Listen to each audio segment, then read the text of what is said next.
베드로후서 전체 내용 서론을 말씀을 나누겠습니다. 제목은 주님 다시 오실 때까지입니다. 베드로후서의 저자는 베드로입니다. 로마에 있습니다. 이미 사도 바울은 순교를 당했습니다. 베드로 역시 죽음을 직감하고 있습니다.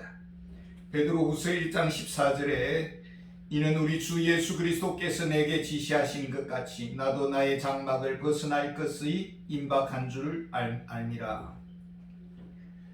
당시 로마는 네로 황제가 다스리고 있었습니다. 로마 도시를 어떤 의도에서인지 모르지만은 불을 질렀습니다. 그리고 그 불타는 광경을 예술 작품이라고 즐겼습니다. 시민들의 분노가 하늘을 찔렀습니다. 기독교인들의 소행으로 덮어씌웠습니다. 세상도 기독교를 외면했습니다. 교회도 거짓 교사들로 인해서 자살골을 넣고 있었습니다. 베드로후서 2장 1절에 그러나 백성 가운데 또한 거짓 선지자들이 일어났나니 이와 같이 너희 중에도 거짓 선생들이 있으리라. 그들은 멸망하게 할 이단을 가만히 끌어들여 자신들을 사신 주를 부인하고 임박한 멸망을 스스로 취하는 자들이라. 교회의 세속화 그 배후에는 교회 안에 들어온 거짓 교사들이 있었습니다. 예수님 마태복음 24장 12절에서 말씀합니다. 불법이 성함으로 많은 사람의 사랑이 식어지리라. 당시 교회가 비방을 받는 몇 가지 요인이 있었습니다. 베드로후서 2장 2절에 여럿이 그들의 호색하는 것을 따르리니 이로 말미암아 진리의 도가 비방을 받을 것이요. 성적 타락이 교회를 더럽히고 있었습니다. 소돔과 고모라와 같은 하나님의 채찍을 불러오고 있었습니다.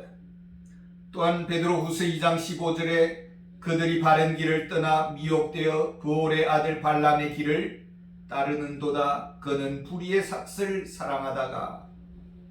모세 당시 발람은 이방 선지자입니다. 미디안의 뇌물을 받았습니다. 이스라엘을 저주하고 성적 타락의 덫을 놓게 했습니다. 이로 인해서 이스라엘 공동체는 심각한 공경에 처했습니다.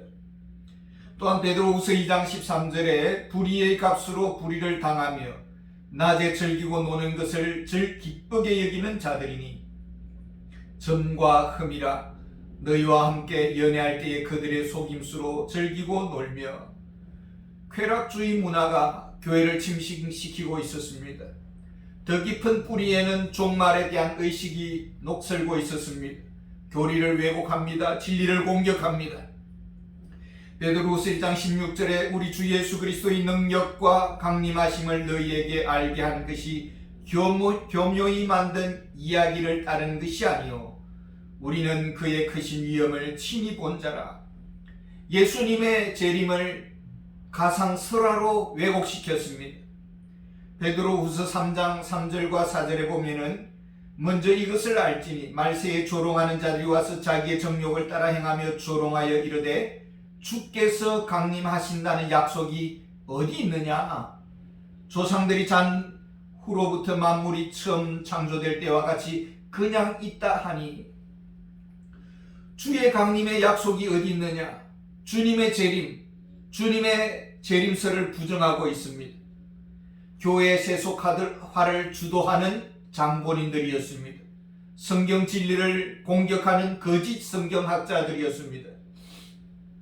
미래에 대한 소망이 없는 자는 태만하게 되고 영적 태만한 자는 도덕적인 타락으로 귀착됩니다.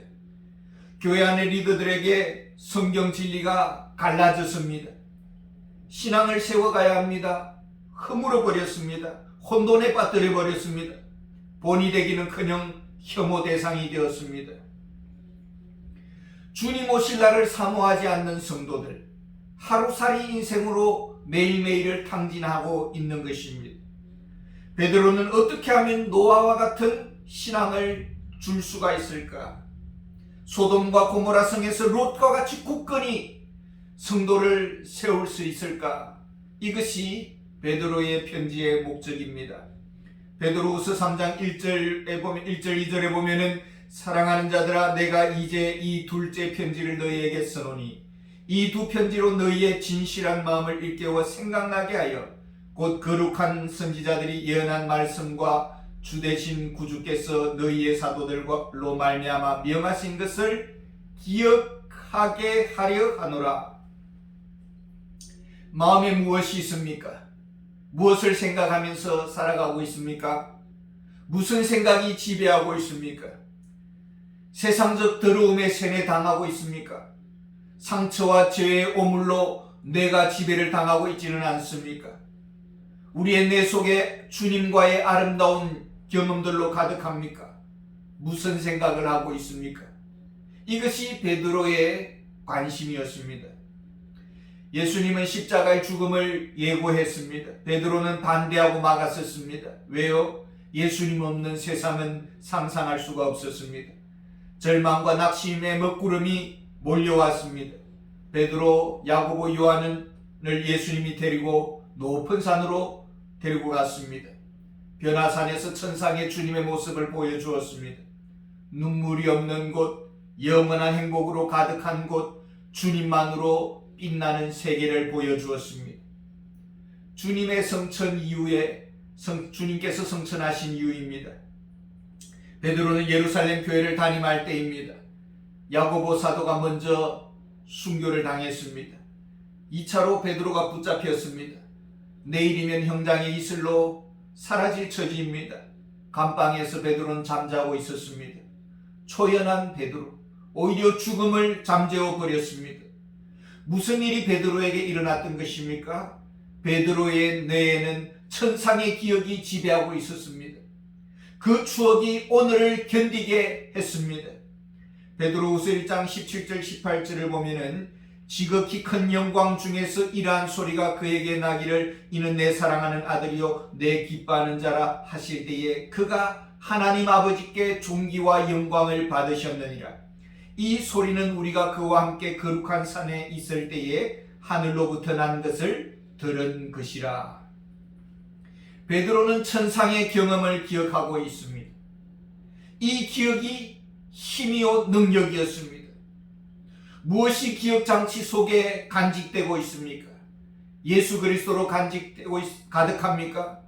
주님의 오실 날을 소망하면서 기다리고 있습니까? 어떻게 거룩한 삶을 살 수 있을까?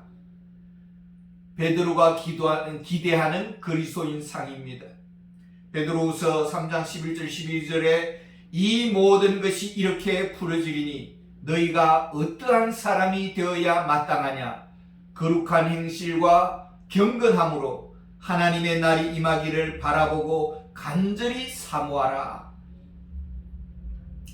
참 그리스도인의 진정한 모습은 무엇입니까? 죽음 앞에서도 두려움을 넘어서는 그 내적 능력은 어디서 오는 것입니까? 베드로후서 1장 4절에 이로써 보배롭고 지극히 큰 약속을 우리에게 주사 이 약속으로 말미암아 너희가 정욕 때문에 세상에서 썩어질 것을 피하여 신성한 성품에 참여하는 자가 되게 하려 하셨느니라. 신성한 성품에 참여했다는 것은 무엇입니까? 요한복음 17장 3절에 영생은 곧 유일하신 참 하나님과 그가 보내신 자 예수 그리스도를 아는 것이니라. 영생에 참여하는 자, 하나님을 알고 예수 그리스도와 인격적 연합관계를 가진 자를 말합니다. 그리스도인이 지향하는 가치는 무엇입니까? 베드로 후서 1장 5절에서 7절입니다. 그러므로 너희가 더욱 힘써 너희 믿음의 덕의 지식을 지식의 절제의 인내를 인내의 경건을 경건의 형제 우애를 형제 우애의 사랑을 더하라. 불신과 의심을 이길 수 있습니까? 영적 무지에서 벗어날 수 있습니까? 덕스러운 사람이 될 수 있습니까? 허랑방탕하게 살지 않을 수 있을까요? 비방과 모독과 오해 앞에서 인내와 겸손으로 살 수 있을까요? 진리의 좁은 길을 우리가 걸어갈 수 있을까요? 용서와 사랑으로 형제를 세워줄 수가 있을까요? 하나님을 닮은 자가 될 수 있을까요? 예수님을 꼭 닮은 자로 이 세상을 살아갈 수 있을까요? 영적 성장이 가능한 것입니까? 사람의 변화가 가능할까요? 베드로후서 3장 18절에 오직 우리 주 곧 그리스도 예수의 은혜와 그를 아는 지식에서 자라가라. 영광이 이제와 영원한 날까지 그에게 있을지어다. 영적 성장의 길이 어디에 있습니까? 왜 이 길을 가야 합니까? 성장하지 못할 때에 무슨 일이 발생하는 것입니까? 베드로후서 3장 17절에 그러므로 사랑하는 자들아 너희가 이것을 미리 알았은즉 무법한 자들의 미혹에 이끌려 너희가 굳센 데서 떨어질까 삼가라. 사단의 유혹이 있습니다. 손짓합니다. 사냥의 목표물입니다. 우리는 어떻게 살아갈까요? 베드로후서 3장 12절에 하나님의 날이 임하기를 바라보고 간절히 사모하라. 주님을 맞이할 날을 기다려야 합니다. 세상은 내버려 두지 않습니다. 죽음의 사자가 항상 맴돌고 있습니다. 저들은 가까이 있습니다. 교회 안에 들어온 이리와 같습니다. 예수님과의 아름다움을 간직하려면, 감사의 마음이 퇴색되지 않으려면, 경건과 거룩의 능력으로 뿌리 내리려면, 거짓 진리를 분별하려면, 베드로후서 1장 19절에 또 우리에게는 더 확실한 예언이 있어 어두운 데를 비추는 등불과 같으니 날이 새어 샛별이 너희 마음에 떠오르기까지 너희가 이것을 주의하는 것이 옳으니라. 더 확실한 예언. 베드로는 영적 경험을 말해 주었습니다. 변화산에서의 영적 체험을 들려주었습니다. 그러나 이런 체험은 베드로 개인의 것이고 베드로의 기억 속에서 때로는 사라질 수가 있습니다. 근심, 염려, 걱정 때문에 삼켜질 수가 있습니다. 우리의 영적 생명의 권한은 무엇입니까? 하나님의 말씀입니다.